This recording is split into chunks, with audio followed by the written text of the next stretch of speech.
Okay, so we're going to start.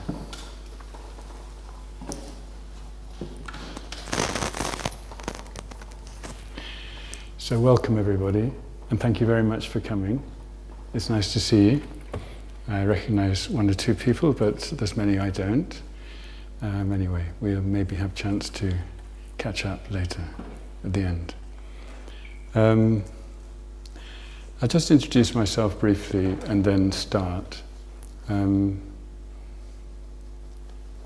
live in South Somerset, and I'm in London because of the Extinction Rebellion action. I've been a Buddhist for a long time, and I haven't been a climate activist for very long, just a few months. So I'm talking mainly from the perspective of Buddha Dharma, Buddhism. That's really what I'm coming from. But still, I think it's very relevant to the situation we're in, and we'll see what you think. The structure will be, basically I'll give a talk for about half an hour, and then there'll be about half an hour or so for you to ask questions or make contributions. We've got a microphone for that. We're recording it because I think Jameng wants to put it on YouTube. So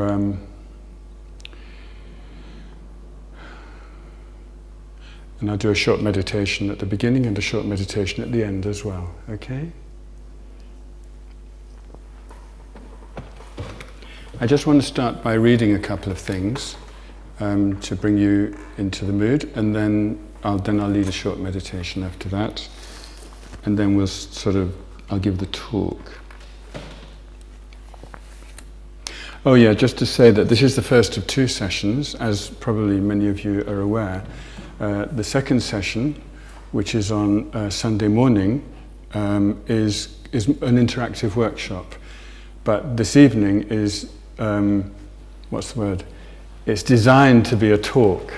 Partly for the reason of the recording, I think.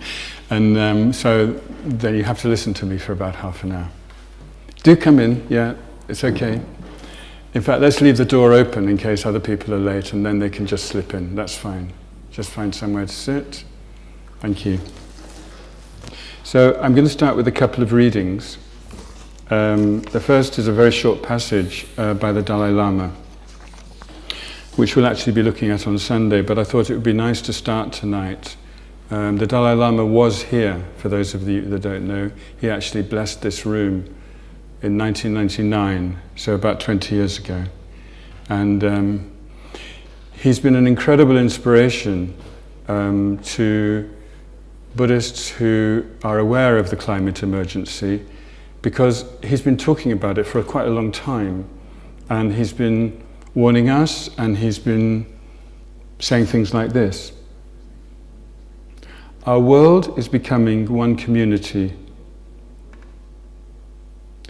We are being drawn together by the grave problems of overpopulation, dwindling natural resources, and an environmental crisis that threatens the very foundation of our existence on this planet. Human rights, environmental protection, and greater social and economic equality are all interrelated. I believe that to meet the challenges of our times, human beings will have to develop a greater sense of universal responsibility. Each of us must learn to work, not just for oneself, one's own family or nation, but for the benefit of all humankind. Universal responsibility is the key to human survival. It is the best foundation for world peace.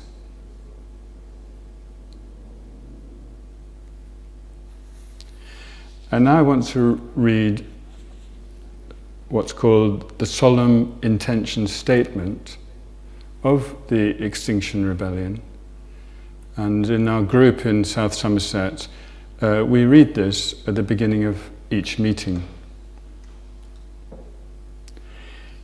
Let's take a moment, this moment, to consider why we are here. Let's remember our love for this beautiful planet that feeds, nourishes, and sustains us. Let's remember our love for the whole of humanity in all corners of the world. Let's recollect our sincere desire to protect all this for ourselves, for all living beings, and for generations to come.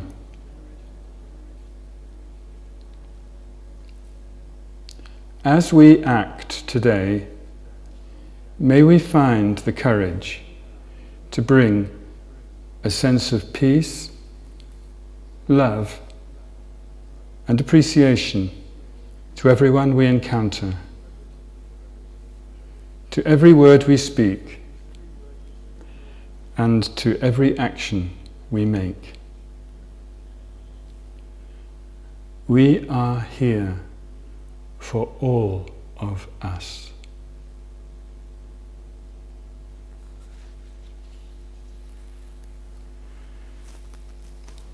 So now I just ask you to meditate. I'm sure that everybody here knows how to meditate, but you will all remember that the posture is quite important. It's really important to have a straight back. And it's also important to feel with the lower part of your body that you are stable on the ground. That stability is something to do with our connection with the earth. If you were to draw a straight line from the very top of your head through your spine and extend it, it would reach the center of the earth.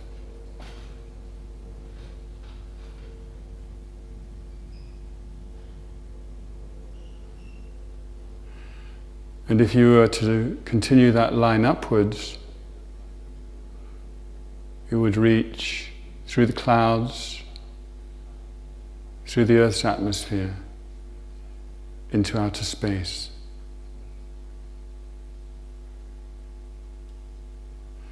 And somehow, seated here, at this moment, we are like a channel between the earth and the universe.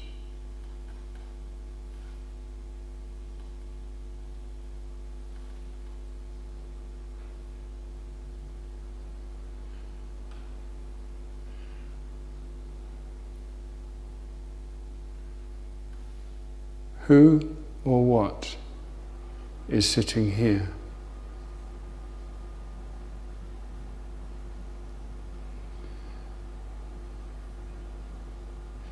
Take the question, who is sitting here?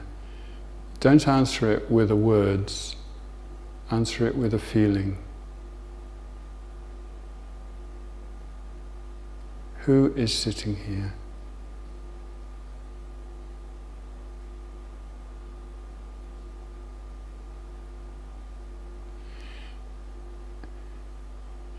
In general, if we did put a word to that feeling, the answer would be me. And the feeling is whatever that means to you right at this moment.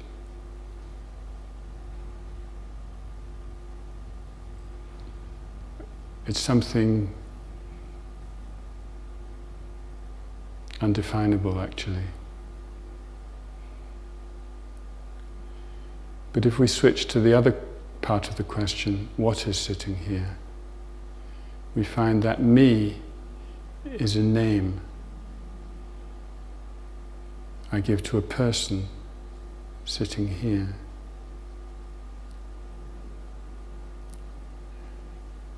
And there are many people sitting in this room, and I can just call this one me. So it's just a name and it's relative.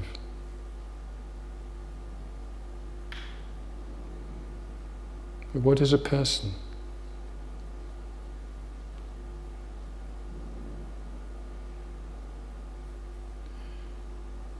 Clearly there's a body sitting here.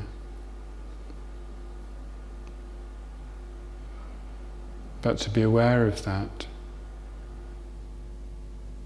is a consciousness, a mind.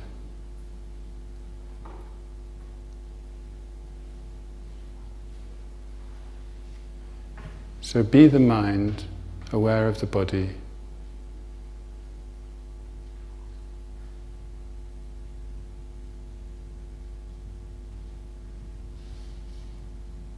The mind's not particularly in your brain, it pervades your whole being.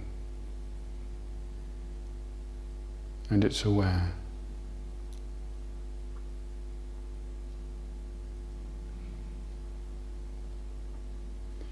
This body was born, it was conceived all those years ago, and at some point it will die.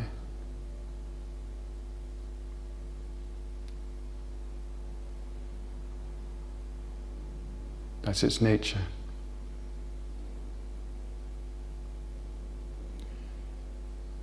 But the mind has a different nature. It's just clear awareness.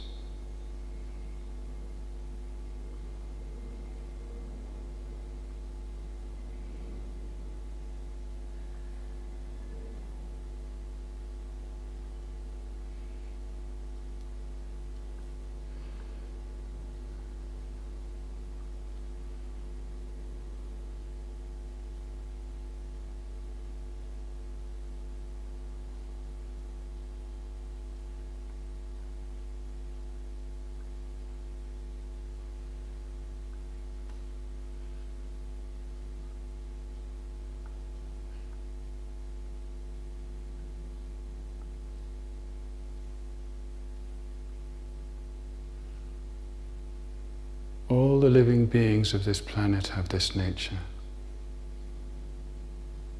Even the smallest insect, a mind and a body which was born and dies, and a mind which is awareness.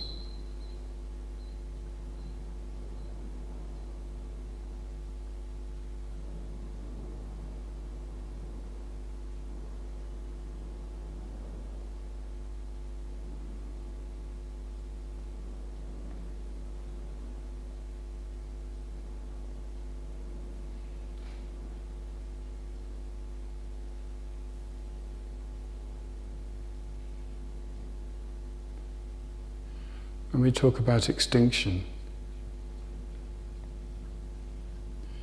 in one way, it's just nature, because every living being has to die.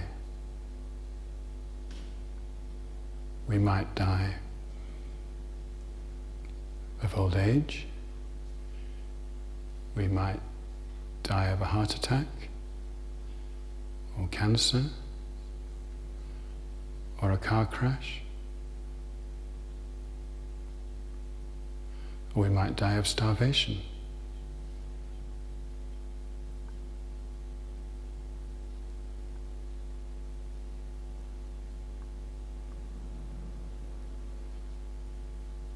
It's part of nature that this body will die.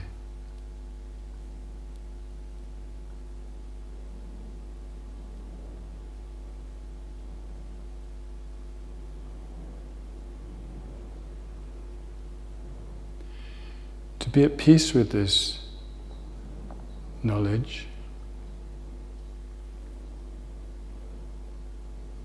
is very powerful.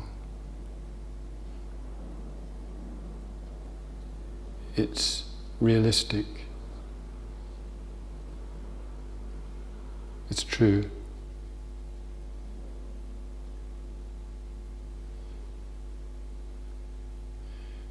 It's an acceptance of what is natural. Just like the flowers die, just like the seasons turn, we come and we go.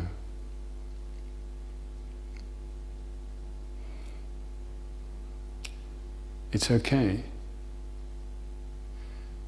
but it means that every moment is precious, an opportunity.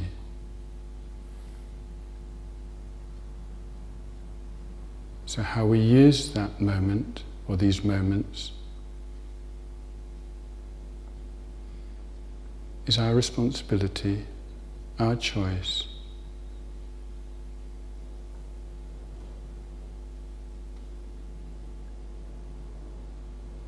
Our opportunity.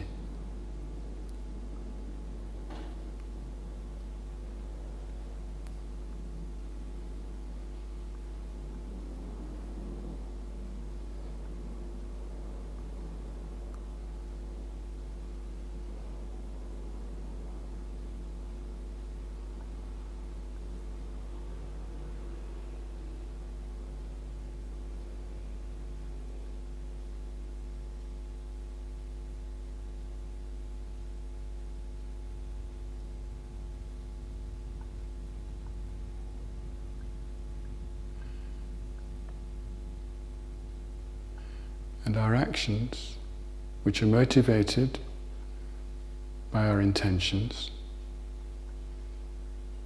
have consequences.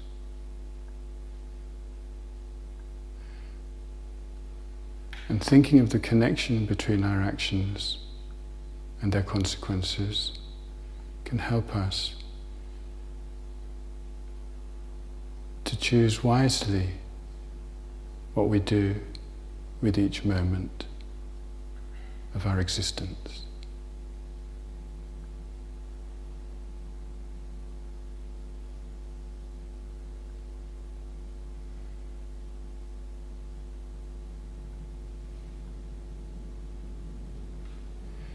But right now, in this space, our mind and body, with these people,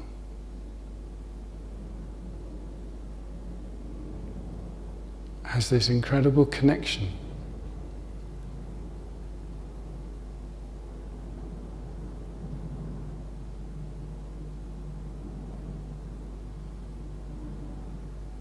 And through that connection,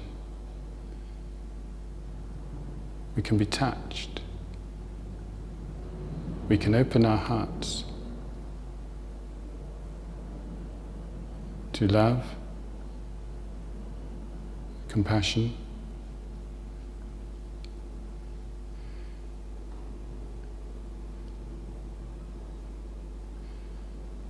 and do what we can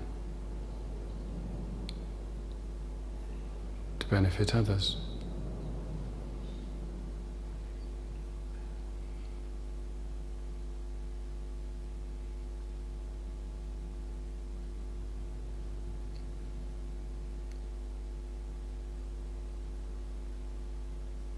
That's our opportunity.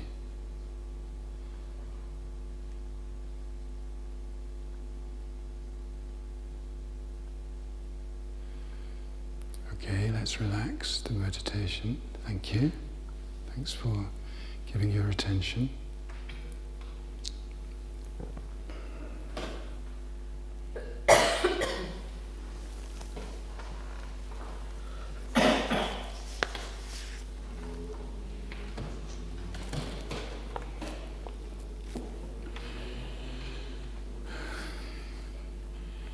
So, one thing with the Buddhist perspective is this possibility of zooming out and looking at things from a very big vision. And then within that, looking at this moment, the next moment, my responsibility, what I'm doing, how I'm using my time, the microcosm, if you like, of our life, within that huge context. And that, I find that very helpful. It's something that I can keep sort of reconnecting with to make sure I don't get too bound up in the moment, because sometimes it gets overwhelming. So this zooming out, that's how I'm going to start the talk. So just think about the universe that we're in, which so-called began with a Big Bang. And there's all kinds of different theories about, the cosmology, but it seems to be coming down to the idea that it started from a singularity, which is an infinitesimally small point.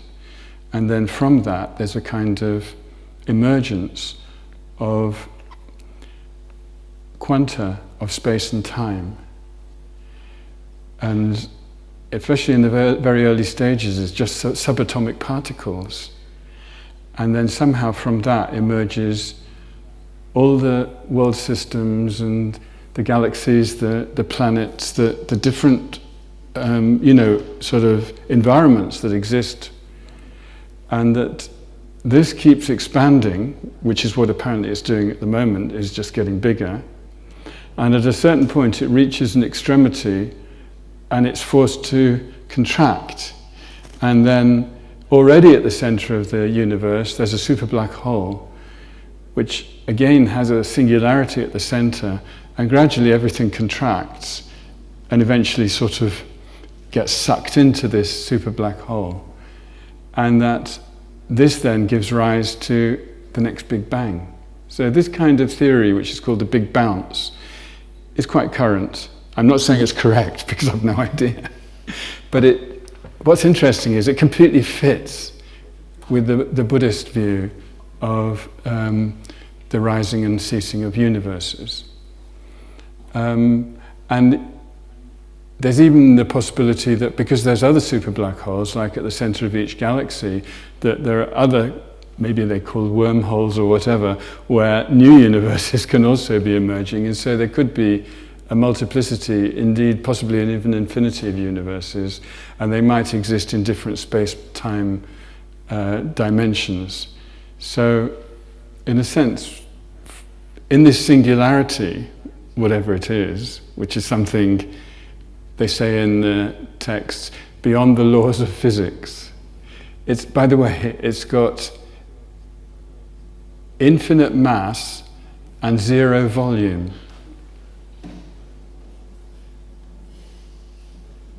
Infinite mass, it's utterly heavy beyond anything that, it can be measured. And zero volume means it doesn't occupy any space at all.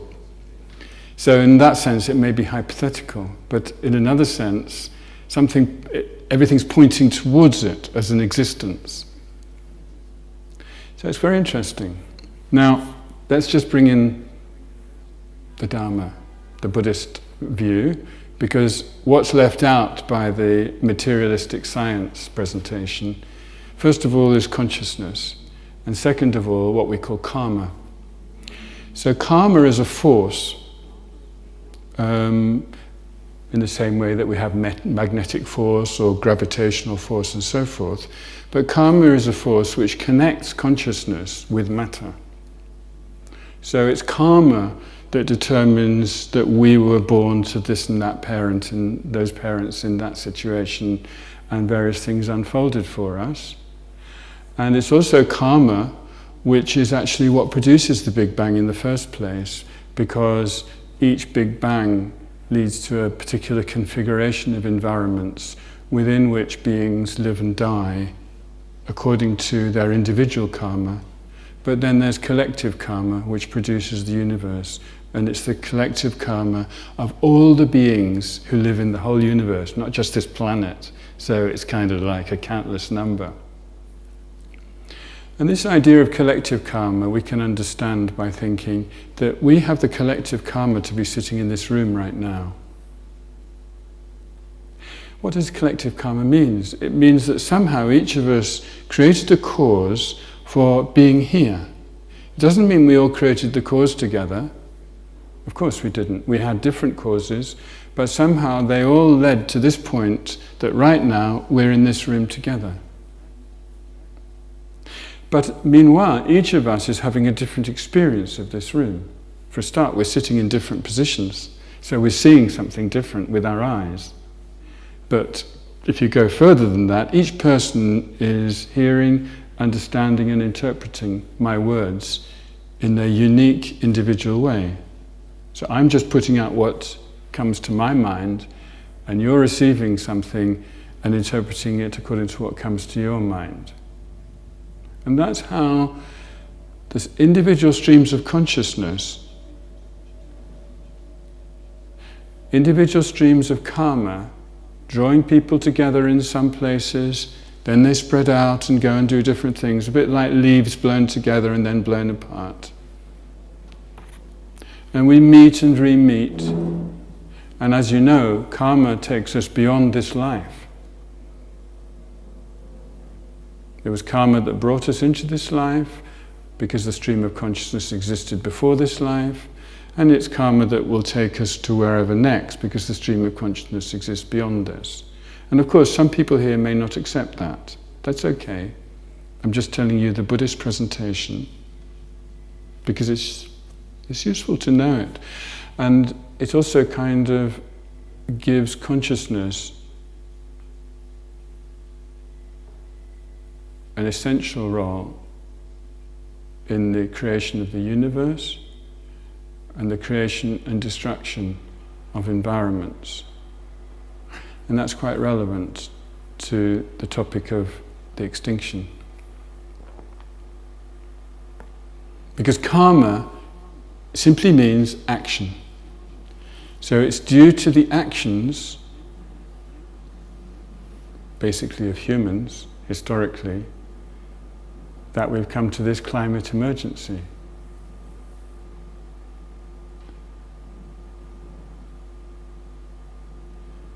And it's due to karma that we in this room are here today in 2019 with maybe a responsibility, but certainly an opportunity to respond to this situation that we're in. Hopefully in a useful way, if there is one. There is a useful way when you think of compassion.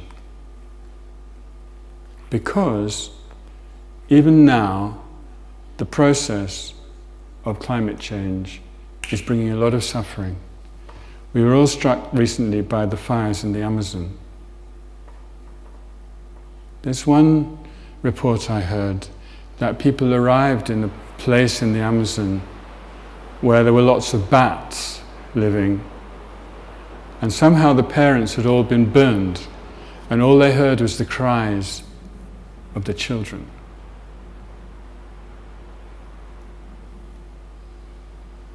You can't not be moved by that. They're our fellow beings. And that's just one species in one particular place. But these impacts of climate change are happening in many parts of the world now. And the signs are, the indications are, that it's bound to get worse. Whatever mitigation we put in place. That doesn't mean we shouldn't put mitigation in place because it would reduce it. But even if we completely went to zero carbon tonight, many of the impacts are still escalating. We have to know these things from all the reports that have been coming out from the Intergovernmental Panel on Climate Change and many other sources where the climate scientists have researched this and looked at all the indicators. And of course it's been quite a surprise how much it's speeding up. 70% of the Arctic is already melted. The permafrost is already melting and giving rise to methane, which is much more powerful than CO2. So various things are happening which can lead to tipping points, and with tipping points you get runaway climate change.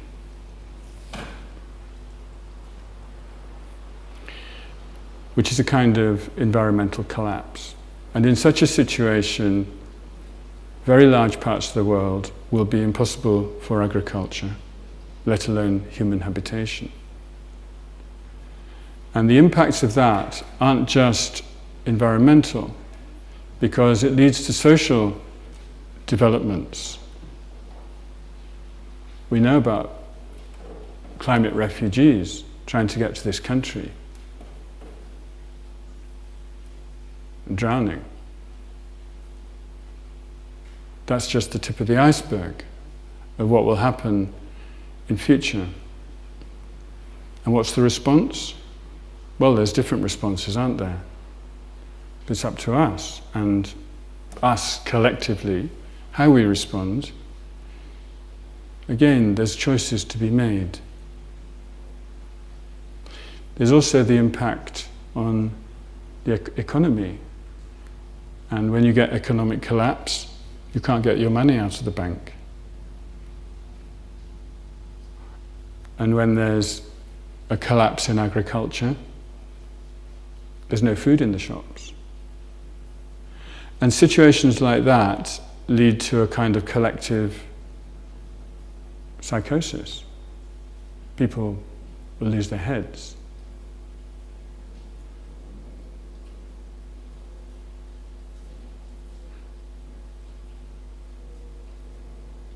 But within that situation, there's definitely a place for people who can help. And those people need to be able to keep their heads and stay grounded. And that's where Dharma has got something to offer, because it's got methods to enable you to be grounded whatever happens. Whatever happens.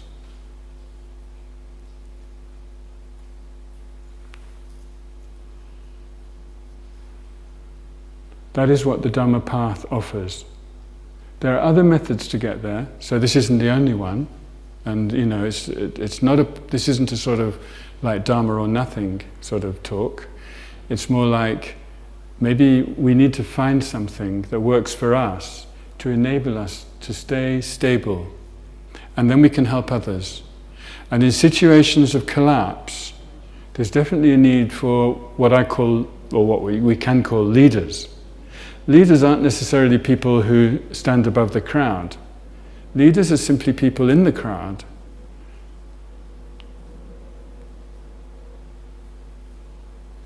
who make wise suggestions that others follow. And each of us can be such a leader. We've got the potential in us, and personally, I think that's why we're here, in this room right now, to connect with that possibility within us.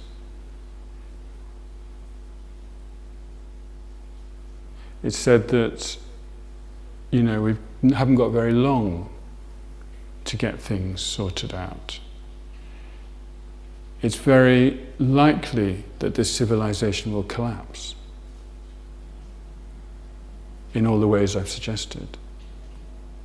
But if it does, we need the seeds of a new civilization. And so another thing that we can think about, which is much more positive than just the despair of, well, it's all done for, is to think, well, what would that new civilization be like? And what should I be doing in order to contribute to creating it? Because for sure, there's things we need to let go of, but there's also things we need to preserve.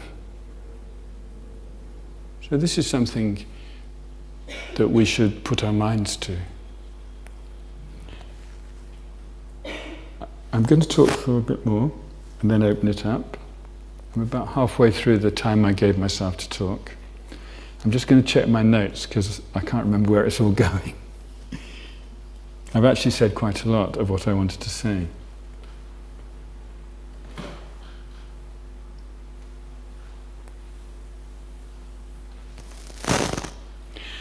I kind of want to bring it to talking about universal responsibility and what I've termed Bodhisattva activism, to sort of try and give a sense of what I mean by Bodhisattva activism, because Bodhisattva activism, it's not easy to say, is it, is motivated by universal responsibility. So let's start out by thinking about what is universal responsibility.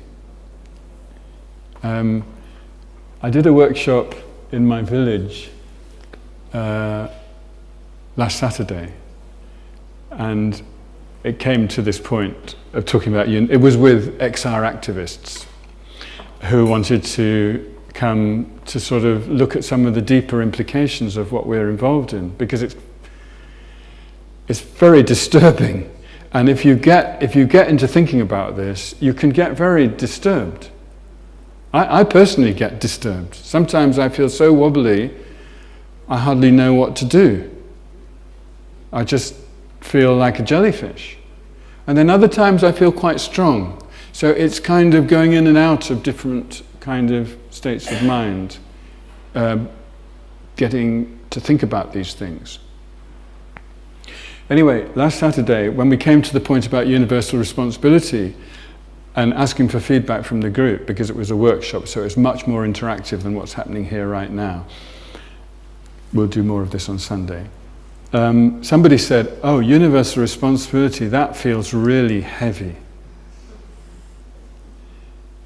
Right? So the thing that feels heavy is the responsibility word.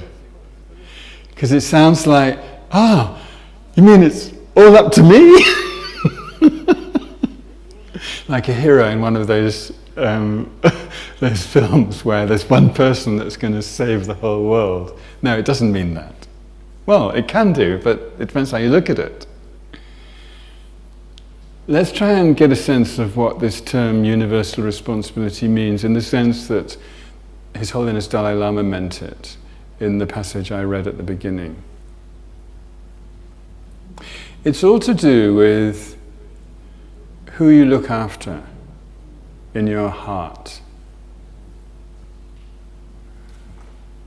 You see, a lot of the problems that are happening are because of what was called in the 20th century individualism, as opposed to collectivism. Remember those two terms? I mean, nowadays we don't use them so much, but it's like individualism was like the ideology that I just got to look after me. And it also connects with a certain kind of biology that says the survival of the fittest, which, by the way, is not at all certain, because there's also the collective, cooperative survivalism too. But anyways, individualism was all about that. And collectivism got a bad name because of Soviet Russia, I guess, and everybody becomes a little sort of cog in a machine, and there's no room for individuality. So as I was saying earlier about the consciousness and karma, each of us has our own consciousness, each of us has our own karmic stream.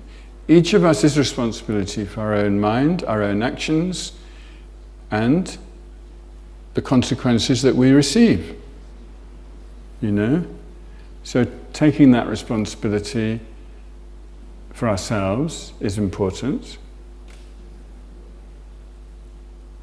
Universal responsibility doesn't mean taking responsibility for everybody's karma. It means the actions that I do with everybody in mind. There's a very nice statement by Bernie Sanders in the previous election campaign where he said, "My spirituality is that we're all in this together." That's quite nice. We're all in this together. And that really applies to this climate crisis. It doesn't matter whether you're rich or poor, or although there are some places in the world which are more favourable than others, in the end it's going to hit everybody. Actually, it already is. It's impacting us, even though we do have food in the shops, and water in the taps, and electricity in the circuits and so forth. We all know that's fragile, and we're becoming increasingly insecure, and it's affecting us psychologically, if not physically yet. We're all in this together. But then to say my spirituality is that we're all in this together is another level, isn't it? Because spirituality is something, the deeper level of our consciousness. It's what drives us. It's kind of what is the essence of our being.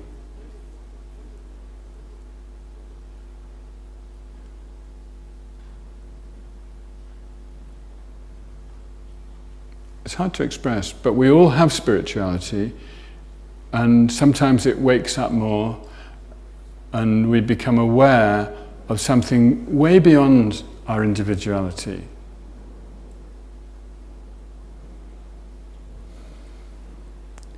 Another way of thinking about that is just ask yourself the question, am I part of the universe or am I looking at the universe? Because there's a big bit of us that wants to look at it. It's partly because we've got a brain here with two holes and eyes that look out at things. And so we kind of think that that's our relationship to everything that's not me. But that is just eyes. It also applies to ears, I suppose. But it certainly doesn't apply to our spirituality. Our spirituality is something else. It's another level. It's much easier to understand it by feeling from the heart than from the brain. And the heart is kind of, it goes beyond our body and it goes beyond our individuality, and it connects us with others. At that level, we're all connected.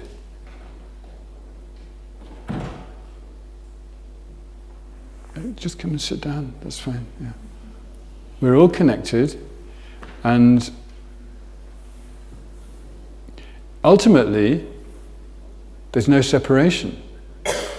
That is the ultimate level of our existence, and it's like the singularity of our experience, the ultimate level.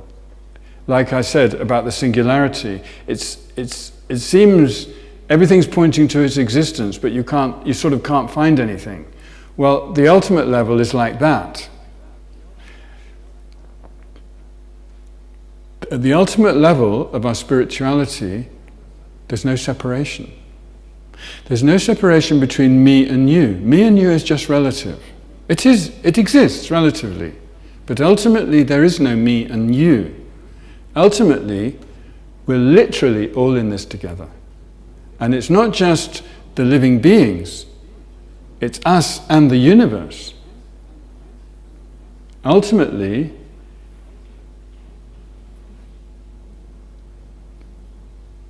it's a singularity. Now, you might think, oh, this is all a bit weird. But it's also experiential.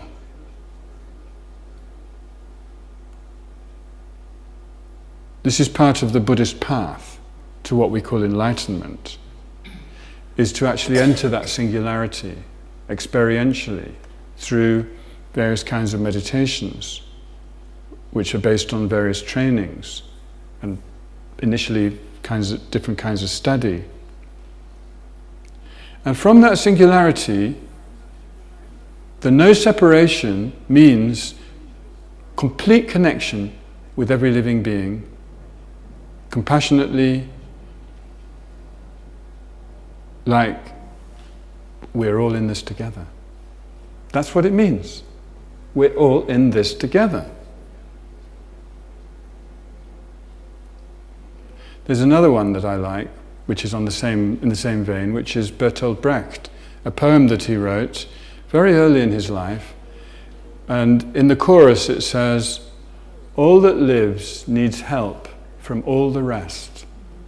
All that lives needs help from all the rest." That's our situation.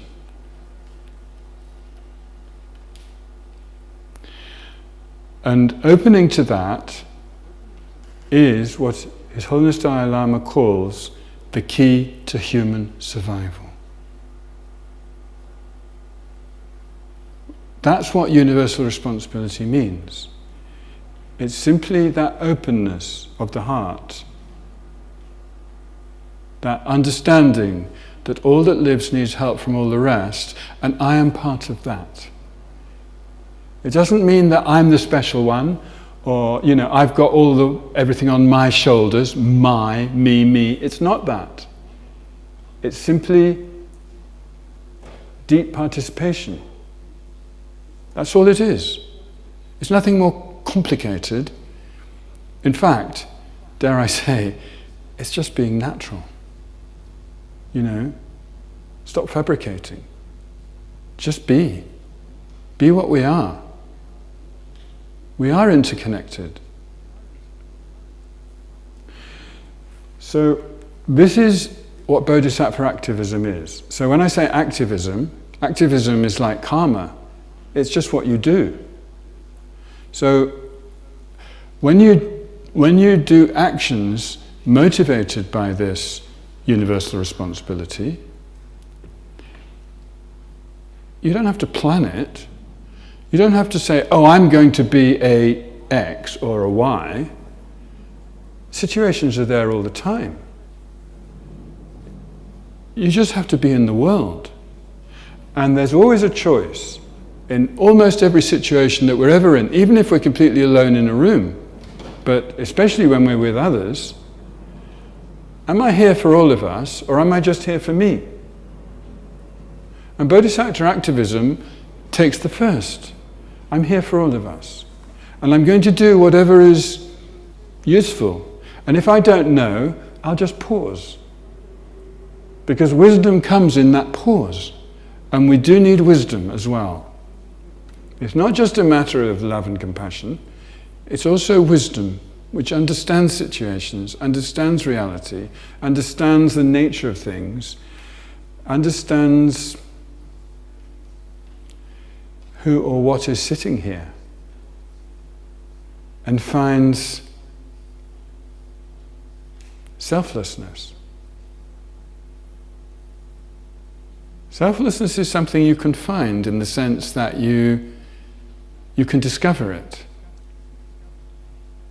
This self, this, dare I call it, this individual that we build up so much, most of it's a complete myth. It's true to say, I am sitting here, but it's just a convention. It's just a label. Ultimately, there is no self in the sense that we normally conceive. And letting go of that really helps with we're all in this together. Because you don't feel this desperate need to just save yourself. You feel ready to do what it takes to save everybody. Or to help save everybody, let's say. I think that's a better way of putting it. We're all drops in a big ocean, and we can all do our little bit. And what that little bit is will be completely different for each person and in each situation. And it's not like there's just one thing, but it's the motive that counts, isn't it?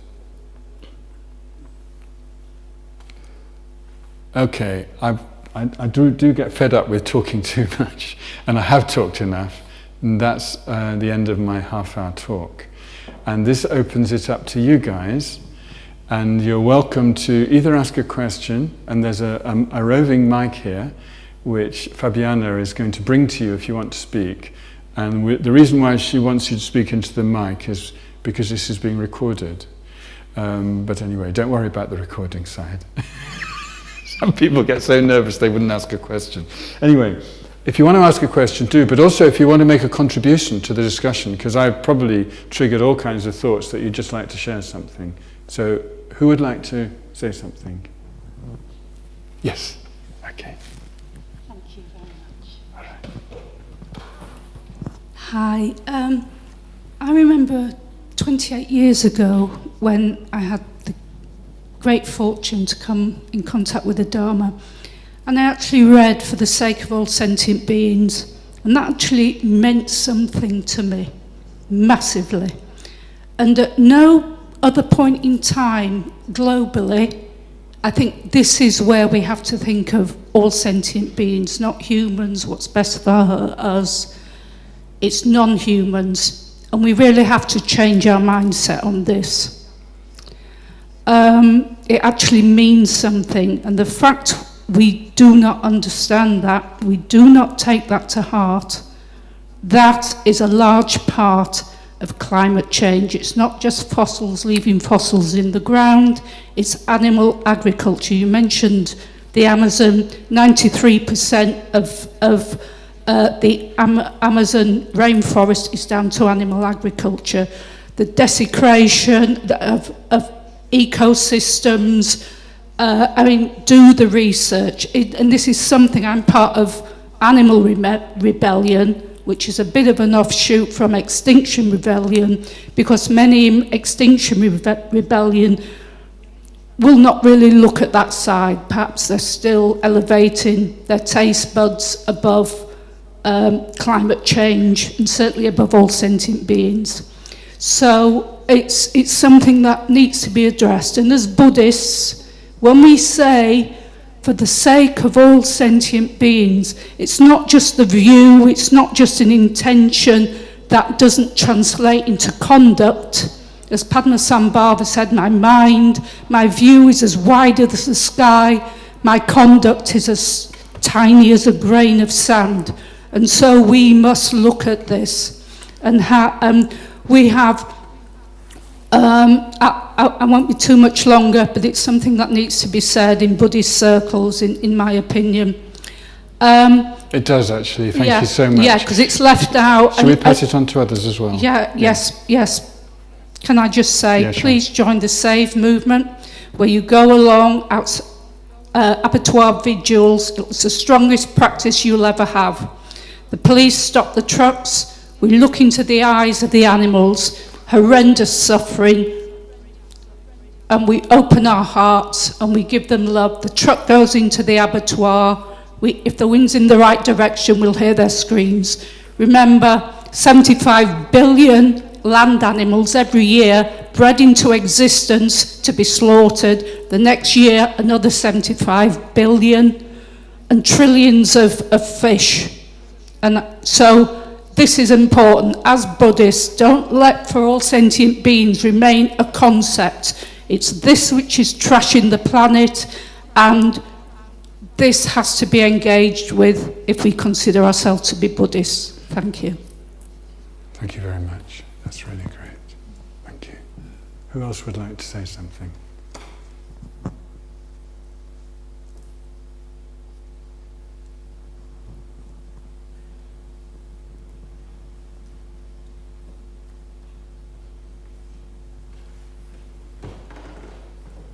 Yes, thank you.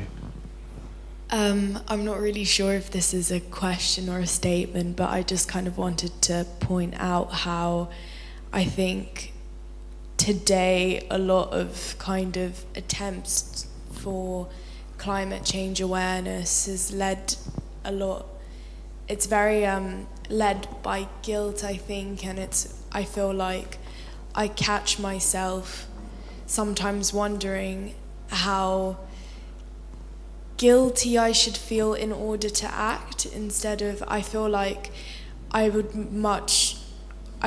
right thing to do is to act out of the pure kindness of our hearts and to want to help people. But I feel like a lot of my motivation actually comes from fear and the guilt of not doing so, and I was wondering if kind of that's something that's... Okay, I'd like to say something about that. Mm-hmm. It's my understanding, not just from experience, but also from all my Buddhist teachers, that guilt is not helpful.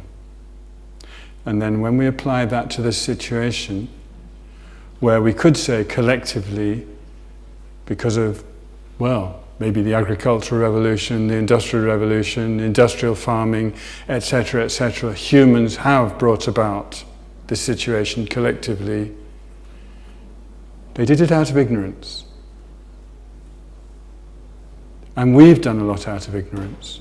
But ignorance, we don't have to blame people for ignorance. We just have to wise up. We just have to become wise, and then we'll change. And we have to change not out of guilt, because guilt's connected to fear. And also, when you feel so bad about yourself, it demobilizes you. It doesn't help. It doesn't empower you. The teachings on karma make you responsible for what you do and the situations you're in, but they don't disempower you. It's the opposite.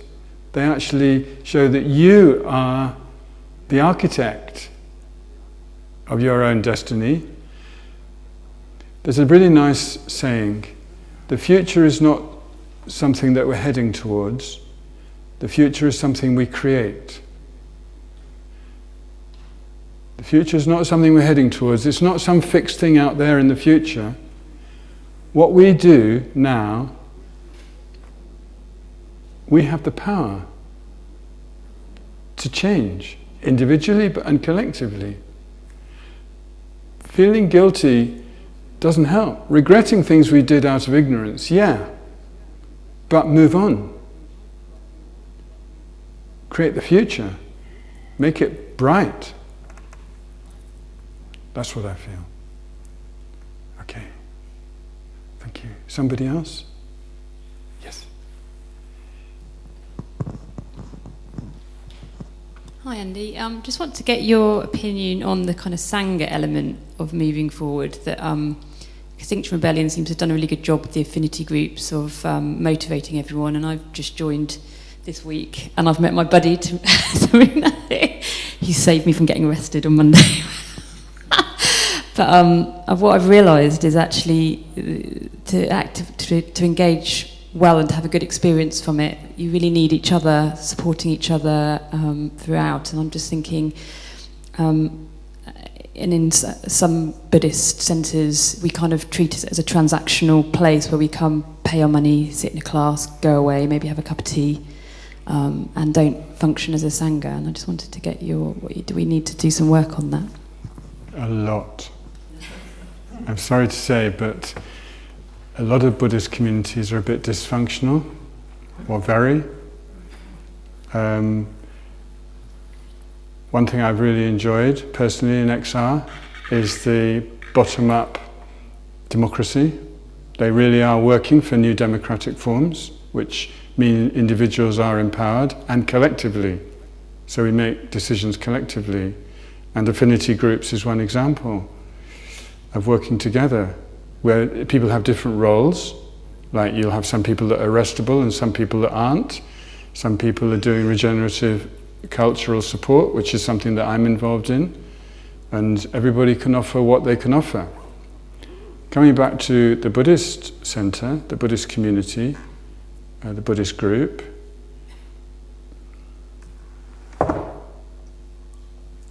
participation. Dare I say democracy, empowerment of the community, that it's their centre, it's their group, it doesn't belong to any individual who's been given a title or a role. whether it's teacher or director or chair of the board or whatever. It doesn't belong to them. Their role is to facilitate, but to facilitate the Sangha or the community. That's what Buddha is. That's what the Guru is. Somebody who empowers you. If the Guru is there and disempowering you, then something's wrong. It's like when you teach a toddler to walk. You know, to start with, you have to hold their hand. So you need people who are like more experienced in the community, who are willing to take that responsibility. But the idea is that eventually the toddler has to learn by falling over to get itself up. And that's what everybody in the Buddhist community needs, is to feel empowered to stand up as themselves. But the bond between us, which is what the word Sangha means, I think, well, it's back to the same thing what I said, isn't it? About we're all in this together. We need that feeling. If we don't have that, like you said about the transactional thing, you just come here, you sit in rows facing the front, you do your meditation, and you quickly go home at the end. I think that's called spiritual bypassing, isn't it? That's one term. It just means that you're kind of using it as an escape into a sort of numbness, or maybe it's not numbness, maybe it's a sort of spaciousness, to relax at the end of your busy day. I mean, you know, I'm not saying it's totally got no function, but I don't think it's really a community. Okay, let's have the microphone over here. Yeah.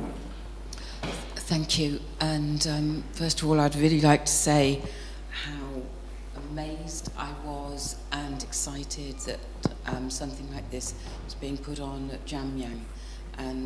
And thank you very much. I don't know if you got the first bit of that, but yes, fantastic Jamyang.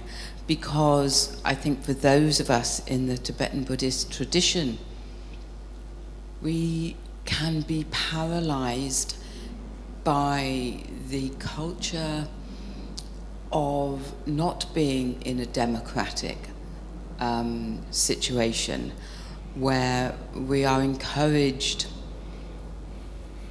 to not always think for ourselves.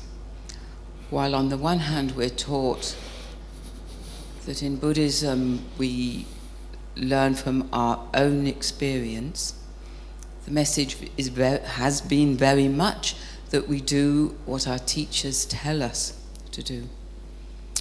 And I think in the West we are having to re-examine that.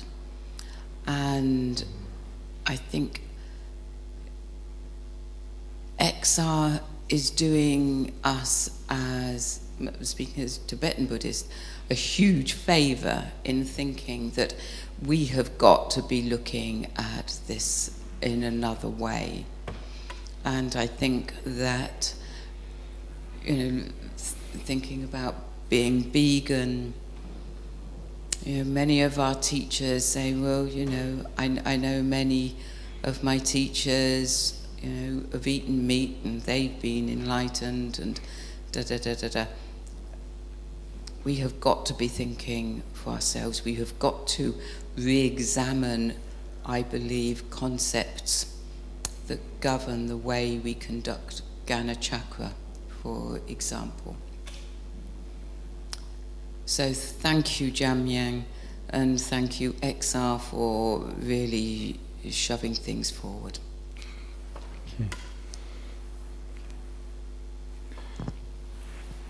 Thank you very much, Jamyang, for organizing this. Let me just echo that.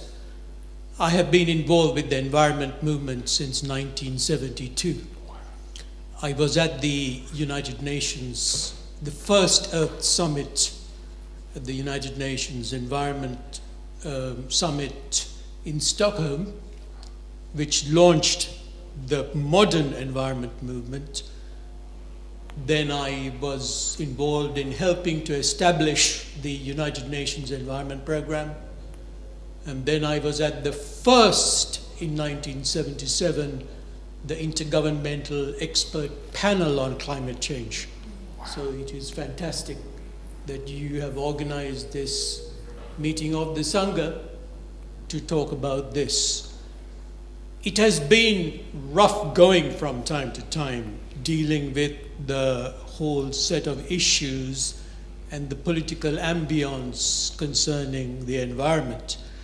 But one important thing for me is that the Dhamma has over the many years sustained my commitment. That is the most important thing, is that you go up and down, but it is a Dhamma that sustains the commitment. And clearly, there are very specific elements which the Buddha talked about on the environment. Because to me, the Buddha was the world's first environmentalist. He talked about the environment in the environment. What is Buddhism?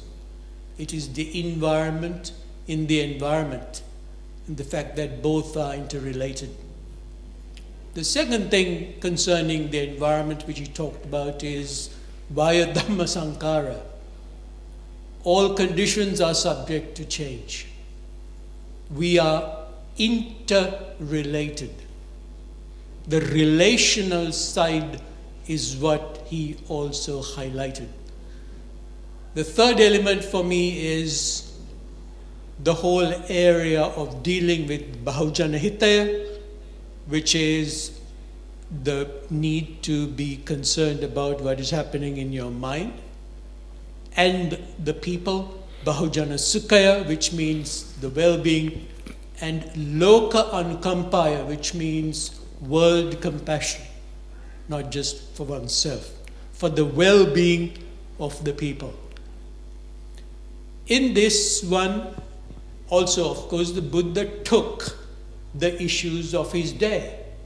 One very simple, I don't want to go into too much of it, one very simple thing where he challenged the Brahmin, powerful elite of his time, concerned the whole area of casteism. Not by words is one a Brahmin, but by deeds is one a Brahmin. So he shook the elite at his time. So there is a very critical interaction in the essence of Buddhism and in the concern about the environment. And for Buddhism concerns the entire holistic gamut of the personal, the societal, the governmental, the relational, the earth, Loka Bhuta, and the cosmos. And that also concerns the environment. And we have to move beyond religion, which is what His Holiness talks about. And I fully recognize that statement that you read, which was the one that he gave, I think it was in 1977. It may very well be. The first book that he contributed to was the one we were involved in producing in 1977. I have a copy of that. Okay. Thank you very much for this discussion. It is fantastic that more things like this needs to be done in other Buddhist centers and places as well. Thank you so much. That's really nice. Would somebody else like to say something? We've still got more time. Thanks. I think it's interesting that some of the most profound expressions of both the Dharma of all sentient beings and the vitality of preserving them and ending their suffering, easing their suffering, and the description of this sad legacy of 40 or 50 years with nothing really changing, or things only really getting worse since these first visits at the various governmental panels. Between those two stories seems like while we inherit the forms when we're in the spaces that we're in, and those forms might belong in a different time, whether it be a temple or a supermarket or a stock exchange or whatever it is, at heart, the way we connect with each other within those spaces is what's integral to them, maybe.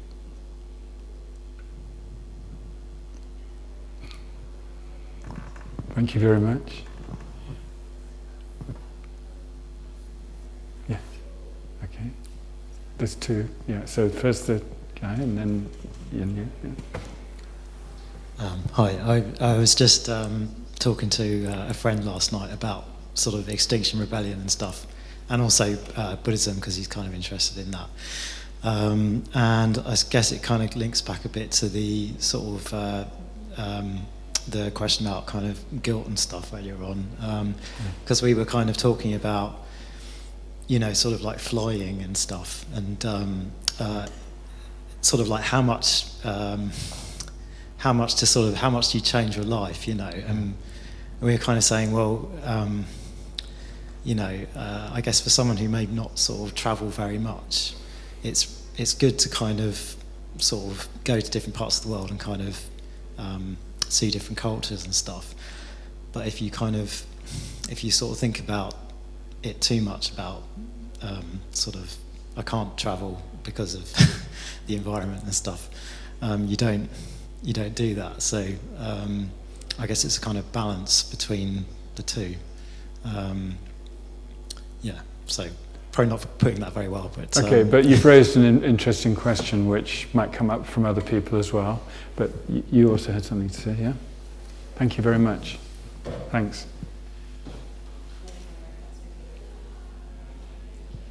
I have a question about something that I've been slightly wrestling with this week, taking part in Actions with XR, which is obviously we have a commitment to non-violence and to peaceful protest, but in terms of the form that this activism takes, being part of it can feel very confrontational. Yes. Blocking the road on Westminster Bridge felt like we were in a battle on Monday, and I'm not really sure whether that's the kind of, you talked about the kind of the regen culture and modelling better futures and more democratic practices and those kinds of things. Yeah. And I wondered whether there was ways that we could be taking part in actions that helped to kind of show people that side of XR. Yes. And whether the actions that are road blocking, those kinds of things, whether they are the right ways. Sometimes I'm wondering about that at the moment. Okay, well, I'll give my personal response to that question, and then there's other people who are involved in XR here as well who might want to. But for people who aren't involved in XR, there is this term, regenerative culture, and it's actually fundamental to Extinction Rebellion because it's about having a culture and ways of being which actually produce resilience instead of burnout. And as probably everybody knows, activists tend to burn out because you get so grasping at the goal, and then when you fail, you just feel so demoralized, and then you just kind of give up. But regenerative culture, which very much fits with what you said about the Dharma as the constant, whether you have ups and downs, this is where I think the Dharma has got a lot to offer. Now, coming to the thing about the confrontations, I only came up to London yesterday, and in the afternoon I was at St James's Park and the police were beginning to clear it. And there was a point where I was part of something and I was beginning to feel a little bit nervous. So I just said to the people next to me, I'm sorry, I'm just going to pull away from here. And they were so comfortable about that, I just didn't want to get arrested right then.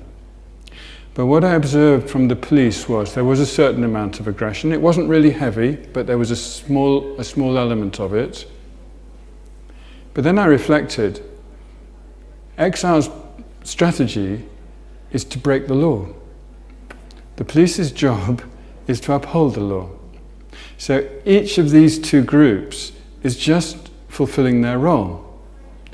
And it's almost like cat and mouse what's been going on the last few days, which is that various sites have been taken by XR and then retaken by the police, and there's been all this toing and froing, and lots of kit has been either confiscated or had to be moved to other places. And a lot of the XR people are getting very frustrated. And actually what they need is a bit of, as you put it, regen. And I was at a meeting this morning of people connected to the well-being sanctuaries, which are places where regeneration takes place. And there's one up at Vauxhall Gardens just up the road where I'm going to spend the day tomorrow doing some sessions and participating. But we also talked about that we need regen actually even right when we're on the front line, which is every now and again to just take a breath and just really center yourself again and remember what you're here for and to remember the love.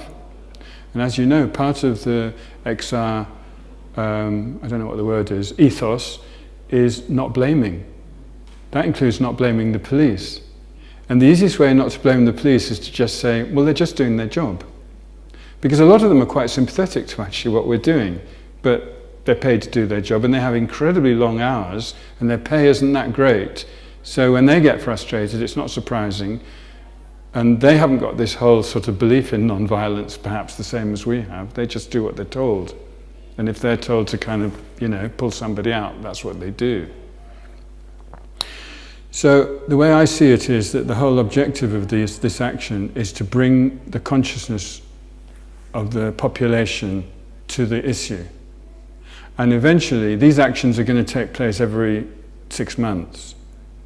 And hopefully the numbers will grow.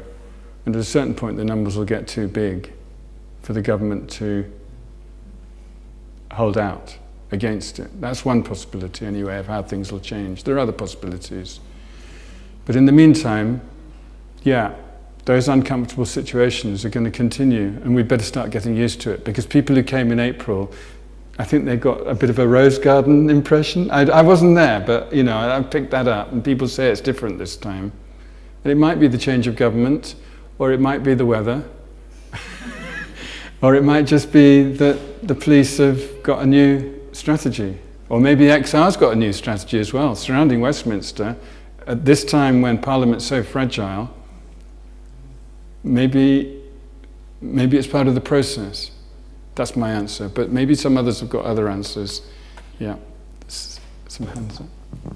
Okay, that's one, and then two. Yeah, you come second, and let her go first. Okay, thank you.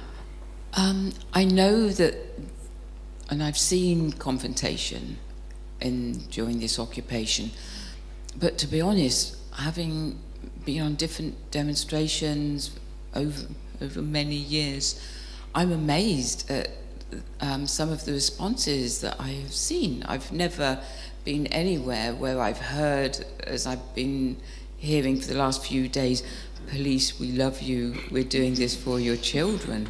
I mean, the first time I heard that, I thought, this is very, very new.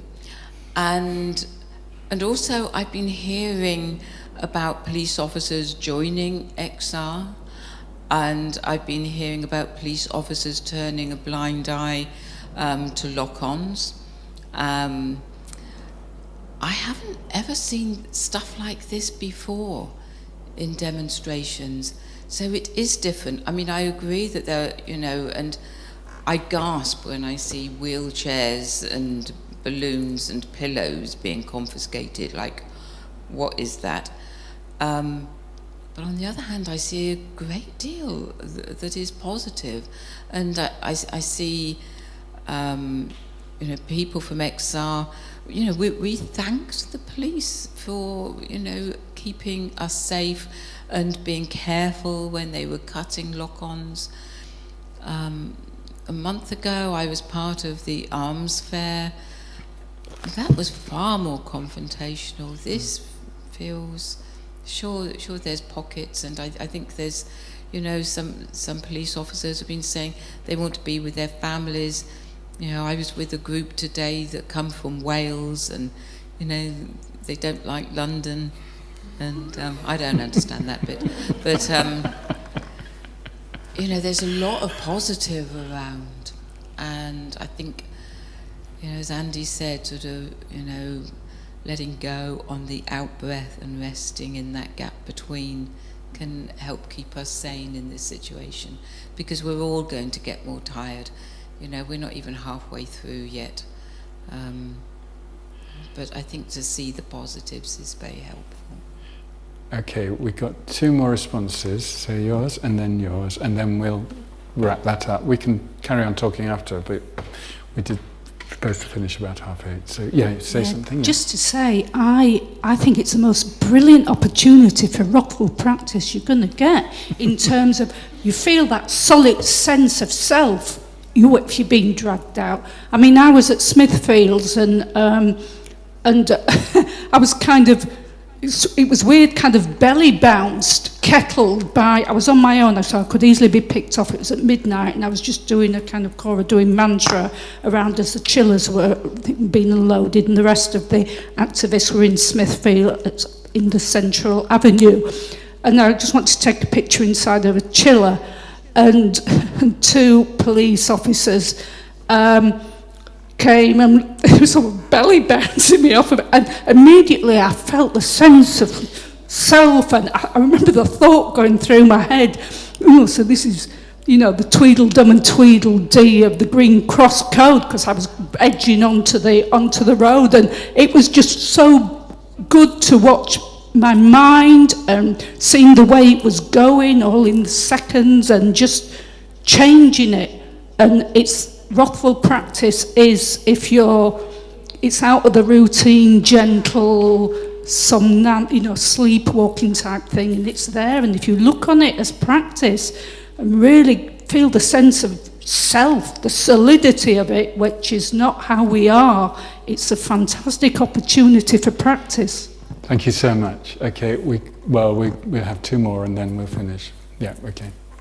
Yeah, Francesca first.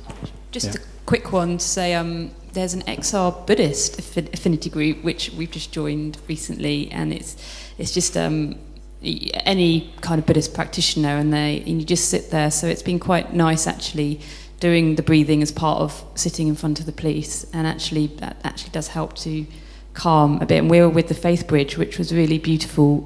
We had like a 4-hour service on Lambeth Bridge with everybody coming up and sharing their practice. It was really wonderful. So I think there's ways of trying to fit it with you. Okay. All right. Last one. Thank you. I was listening very intently to what this gentleman was saying. It's not all negative. There are some real plus points as well in the world over the many years. And the fact that everybody is now talking about climate change is a plus factor. In sustainability, when we came up with this word sustainability, we were laughed out of court by particularly the financial ministers in the world. Now everybody in their various financial statements, ministers refer to sustainability. They don't really have a clue of what it means, but they talk about it. Sustainability is in the economic textbooks, and it is being discussed in the various different areas of economics. So there are plus points.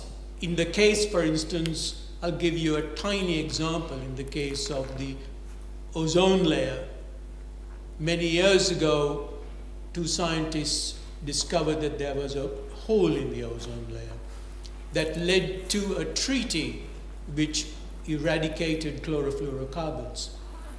That hole is beginning to shrink. So there are examples of really interesting positive action, reforestation involved. The other thing which I think it is important to highlight concerns the status of women in the world. You won't be able to deal with climate change if you do not deal with the status of women in the world, and also the issues concerning population growth. And in that side of things, the Buddhist nations lead the world in actually conscious family planning programs. We lead the world on it when you look at the statistics, because the population by 2050 will be something like 9.3 billion. And so there are positive elements as well which we need to look at in terms of what individuals have done. Thank you. Thank you so much. And we're going to do a meditation and then we're going to finish.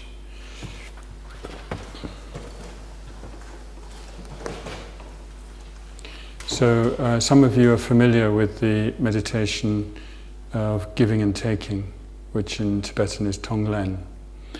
And we're going to adapt this to the 21st century, which we're still in the early stages of. So first of all, just bring your attention here on this seat with your body.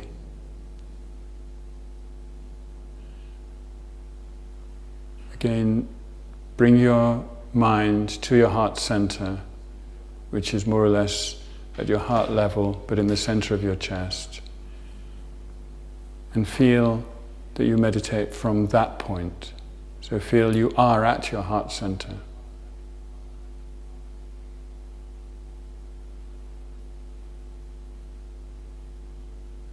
And first of all, connect with everybody else in the room, heart to heart.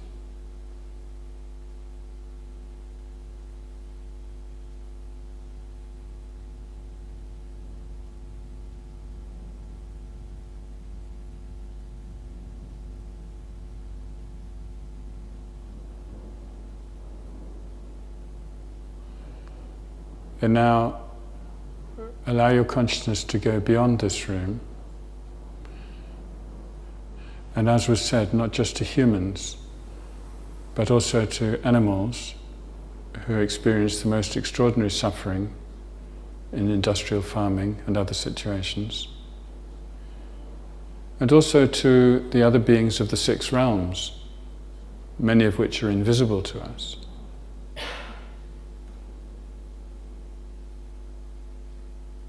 Heart to heart connection.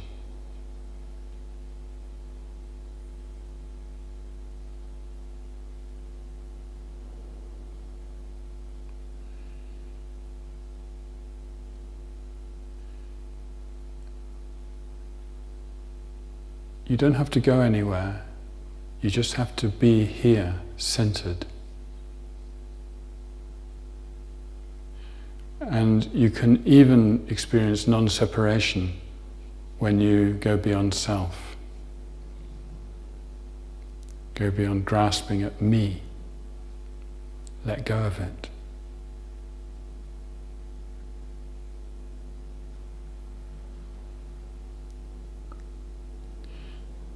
So being connected is the first level, and the second level is empathy.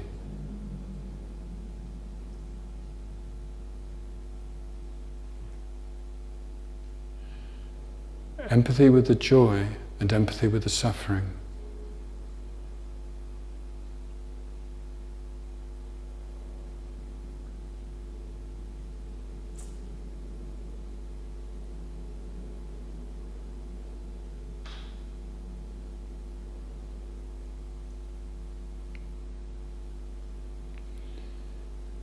And then beyond empathy is love.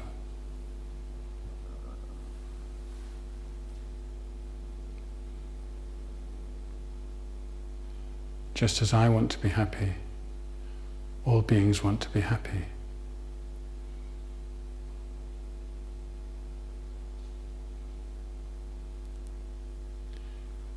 Not only do I wish for my own happiness, I wish for their happiness equally.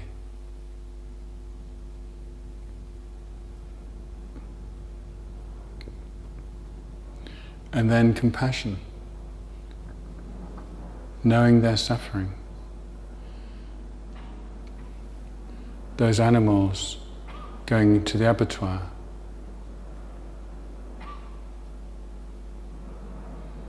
Those refugees perched on the edge of rubber boats on the English Channel,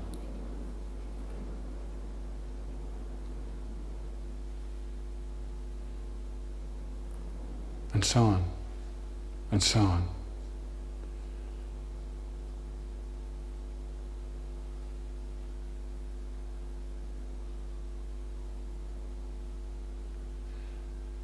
And now the practice is simply to use the breath.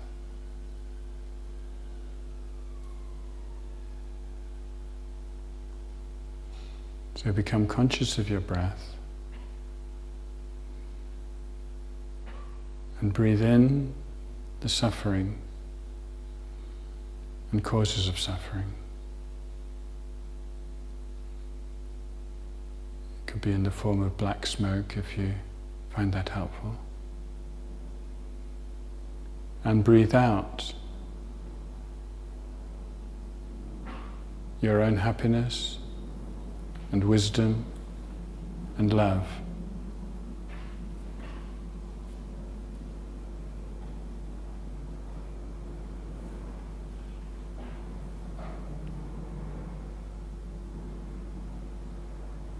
It's an exchange.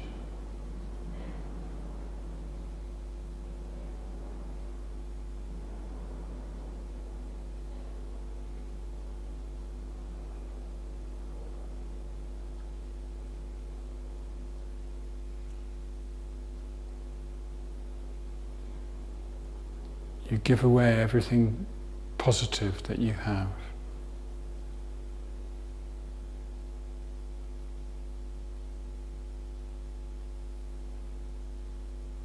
You open to the realities of the sufferings of others. And you just breathe.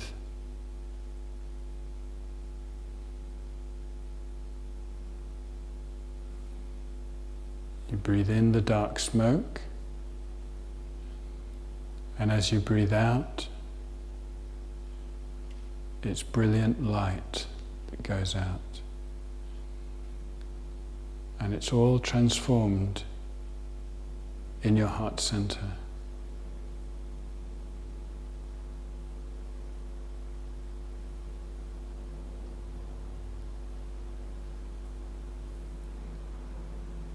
And that's the present.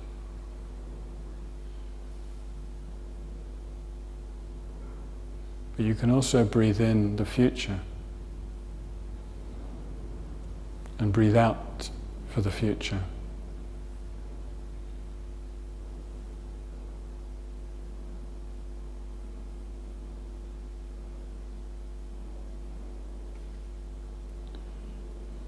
You can imagine the various sufferings of the collapse of this civilization.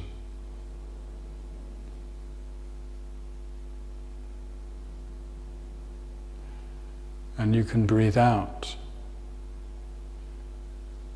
the positive seeds and potentials of the civilization you would like to see created.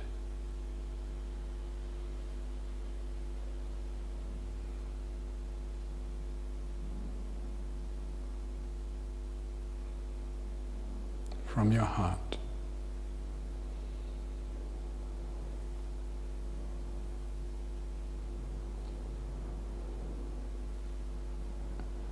Some of those you breathe out to are just babies right now.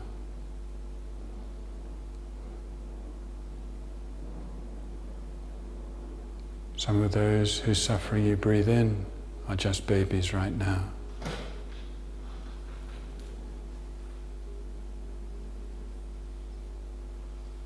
Some of them are not yet born.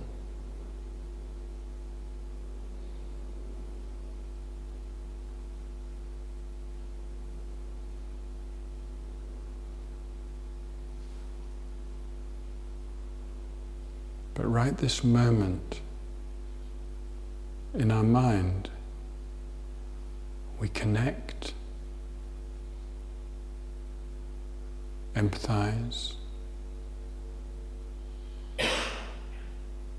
breathe in with compassion,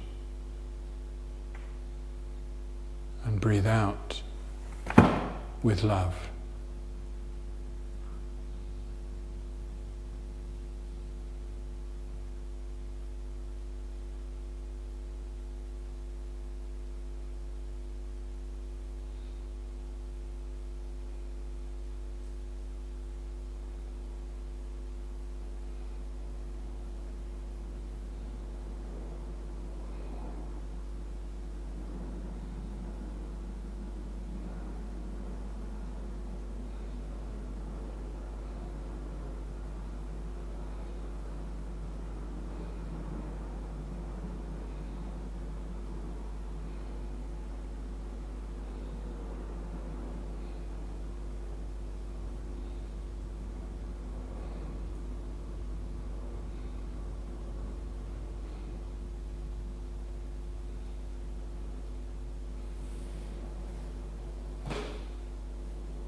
Okay, thank you.